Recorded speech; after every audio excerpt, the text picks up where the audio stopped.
último tempo nós podemos tomar nota de diferentes candelas na Aruba, casa ng Mondi, assim também como edifício abandonado, pois nota mistério que o brandweer está manhã cultura candela ng aqui e não também tem tecort na personal.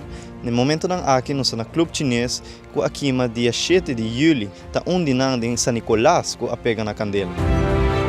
Club Surnam estava outro de edifício que agora afeta a luna aqui para o que está a candela. Club Surnam está ubicado net para baixo de Filomena Mavo, edifício que está totalmente destruído devido a candela.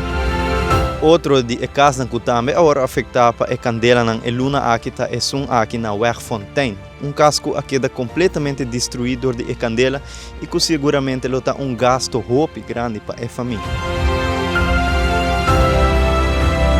Outro de candela sumamente grande que passa o último tempo na Aruba é que na barcadeira, né, tegenover de Pova, candela que está na ribedia de San Juan de Ragay, que a resultado de queimamento de Mondi e que a biracina grande que hasta crash truck de airport me será bem para ajudar a pagar candela. No mesmo ponto aqui está nossa entrevista algum de testigo ng dia de candela, testigo ng começar a evacuar o sítio door de ordem de brandweer também como polícia para não mesmo segurança familiar não começar a sair correndo de casa para a candela grande aqui.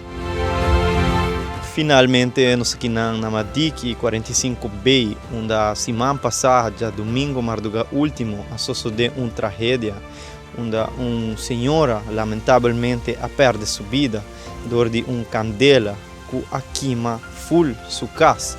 Uma situação que seguramente está de lamentar e que de maneira aqui nós conclui o vídeo que com resumo chiquito de lo que estava a candela último tempo na Aruba, na diferentes lugares, edifícios, casas, mas também monumentos.